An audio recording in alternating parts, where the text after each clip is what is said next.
बाल विकास एवं शिक्षा शास्त्र चाइल्ड डेवलपमेंट एंड पेडागोजी के 30 प्रश्न। प्रश्न संख्या 1, लेव वाइगोस्की के समाज संरचना सिद्धांत में दृढ़ विश्वास रखने वाले शिक्षक के नाते आप अपने बच्चों के आकलन के लिए निम्नलिखित में से किस विधि को वरीयता देंगे? इसका सही उत्तर है ऑप्शन ए, सहयोगी प्रोजेक्ट। प्रश्न संख्या 2, अपनी कक्षा की व्यक्तिक विभिन्नताओं से निपटने के लिए शिक्षक को चाहिए कि? इसका सही उत्तर है ऑप्शन सी, बच्चों से बातचीत करें और उनके दृष्टिकोण को महत्व दें। प्रश्न संख्या 3, आकलन उद्देश्यपूर्ण होता है यदि? इसका सही उत्तर है ऑप्शन बी, इससे विद्यार्थियों और शिक्षकों को प्रतिपुष्ट या फीडबैक प्राप्त हो। प्रश्न संख्या 4, राष्ट्रीय पाठ्यचर्या की रूपरेखा NCF 2005 के अनुसार शिक्षक की भूमिका है। इसका सही उत्तर है ऑप्शन डी, सुविधादाता। प्रश्न संख्या 5, अनुसंधान सुझाते हैं कि एक विविध कक्षा में अपने विद्यार्थियों से शिक्षिका की अपेक्षाएं विद्यार्थियों के अधिगम, इसका सही उत्तर है ऑप्शन ए, पर महत्वपूर्ण प्रभाव छोड़ती हैं। प्रश्न संख्या 6, विशेष आवश्यकता वाले बच्चों को शामिल करना, इसका सही उत्तर है ऑप्शन डी, शिक्षण के प्रति दृष्टिकोण, विषय वस्तु और धारणा परिवर्तन की अपेक्षा रखता है। प्रश्न संख्या 7, विविध प्रकार की सामाजिक, आर्थिक और सांस्कृतिक पृष्ठभूमि के बच्चों से युक्त कक्षा सभी विद्यार्थियों के अधिगम अनुभवों को बढ़ाती है। यह कथन है। इसका सही उत्तर ऑप्शन बी, सही, क्योंकि बच्चे अपने साथियों से अनेक कौशल सीखते हैं। प्रश्न संख्या 8, सुनने में असमर्थ बच्चा, इसका सही उत्तर है ऑप्शन सी, नियमित विद्यालय में बहुत अच्छा कर सकता है यदि उसे उपयुक्त सुविधा और साधन उपलब्ध कराए जाएं। प्रश्न संख्या 9, निम्नलिखित में से कौन सी विशेषता प्रतिभावान शिक्षार्थी की है? इसका सही उत्तर है ऑप्शन बी, यदि कक्षा की गतिविधियां अधिक चुनौतीपूर्ण नहीं होती हैं तो वह कम प्रेरित अनुभव करता है और ऊब जाता है।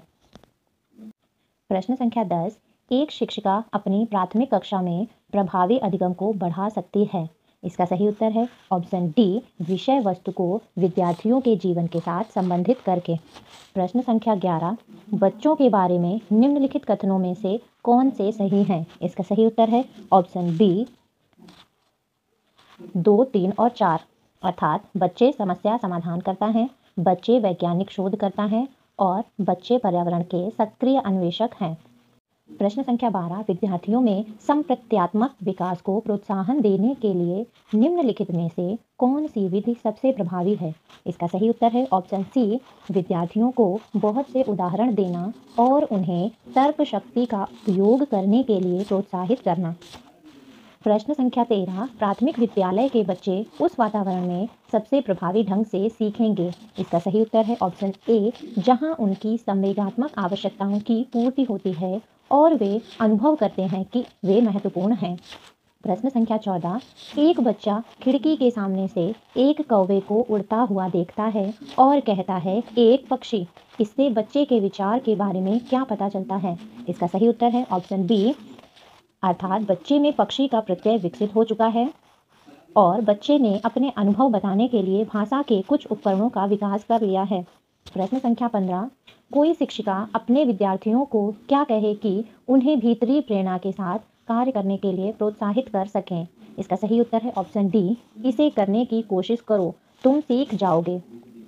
प्रश्न संख्या 16, कोई शिक्षिका अपने विद्यार्थियों को अध्ययन करने हेतु आंतरिक रूप से उत्प्रेरित करने के लिए कैसे प्रोत्साहित कर सकती है? इसका सही उत्तर है ऑप्शन सी, व्यक्तिगत लक्ष्य निर्धारित करने और उनमें निपुणता पाने में उन्हें मदद देकर।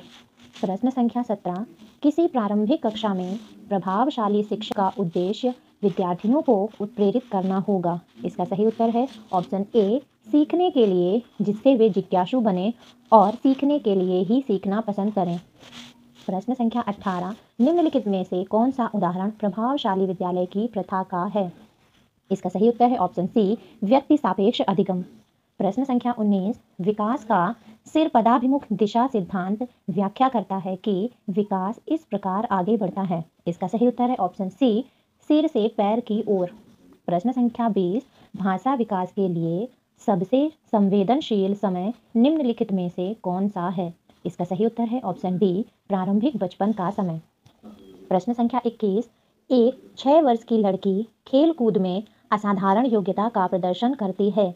उसके माता पिता दोनों ही खिलाड़ी हैं। उसे नित्य प्रशिक्षण प्राप्त करने भेजते हैं।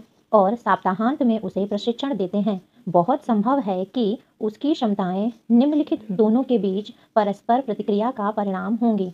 इसका सही उत्तर है ऑप्शन ए, आनुवंशिकता और वातावरण।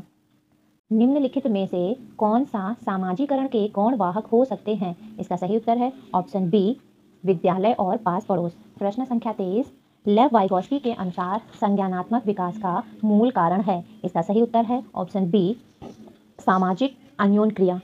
प्रश्न संख्या 24, किसी बच्चे का दिया गया विशिष्ट उत्तर कोहलबर्ग के नैतिक तर्क के सोपानों की विषय वस्तु के किस सोपान के अंतर्गत आएगा? यदि आप ईमानदार हैं तो आपके माता पिता आप पर गर्व करेंगे, इसलिए आपको ईमानदार रहना चाहिए।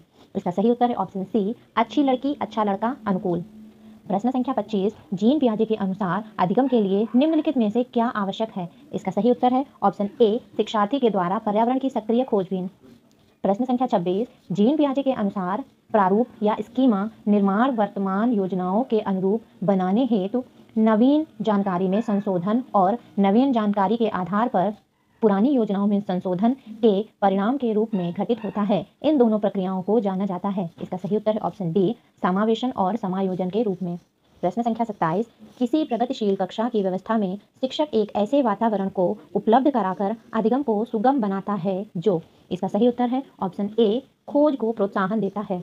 प्रश्न संख्या 28, हार्वर्ड गार्डनर का बहुबुद्धि सिद्धांत सुझाता है कि, इसका सही उत्तर है ऑप्शन सी, शिक्षक को चाहिए कि विषय वस्तु का वैकल्पिक विधियों से पढ़ाने के लिए बहुबुद्धियों को एक रूपरेखा की तरह ग्रहण करें। प्रश्न संख्या 29, कोई 5 साल की लड़की एक टी शर्ट को तह करते हुए अपने आप से बात करती है। लड़की द्वारा प्रदर्शित व्यवहार के संदर्भ में निम्नलिखित में से कौन सा कथन सही है?